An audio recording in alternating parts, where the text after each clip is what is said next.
喺今集開始之前，希望各位觀看呢條片嘅朋友或者網友，你哋可以用1至2秒嘅時間嚟到訂閱我哋嘅頻道，作為對我哋嘅支持，等我哋做得更加好。今日同大家分享係素湯，材料有咩呢？栗子、腰果、粟米、蟲草花、蘋果，加埋無花果。佢嘅功能就潤腸、保護眼睛、強筋骨，同埋增強我哋身體裏邊嘅維他命。蟲草花裏邊有 B1、B6、B12，有時西醫開嘅維他命丸都有呢3種成分嘅，所以我哋今次就喺湯水裏邊吸收入身體啦。咁蘋果亦都係有養顏同埋維生素啦，咁啊又有潤腸作用。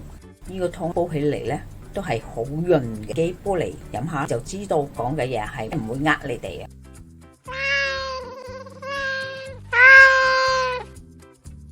阿媽廚房，蟲草花就沖一沖去，洗咗佢污糟嘢出嚟之後，再浸一浸佢。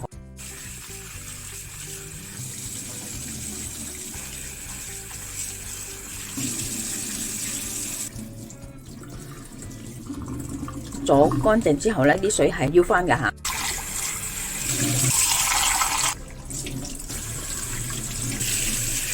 蘋果因係連皮煲，要用鹽散乾淨佢。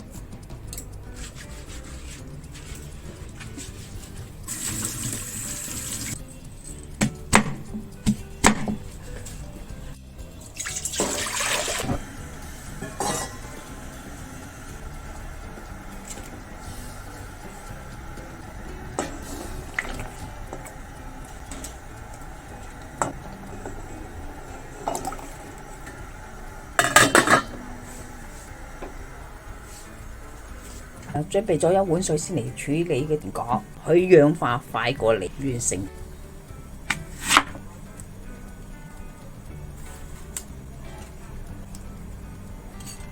滾住，浸落水嗰度。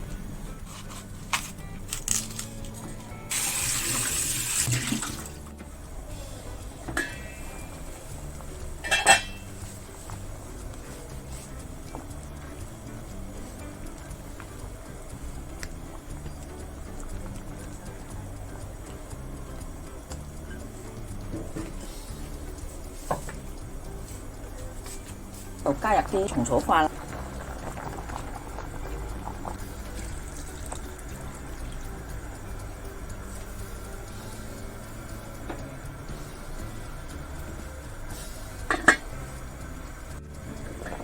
我哋啲湯變晒金黃色啦，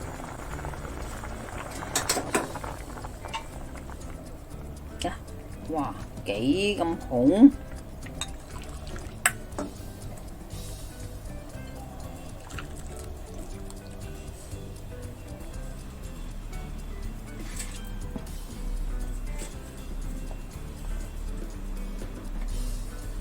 今集已經差唔多啦，多謝各位嘅收睇。詳細食譜我哋會上傳喺 Facebook 嘅專頁裏邊，有興趣嘅話可以查閱。另外，如果喜歡我哋頻道嘅話呢，可以訂閱我哋嘅頻道，以作對我哋嘅支持。希望大家喜歡，我哋下集再見啦，拜拜。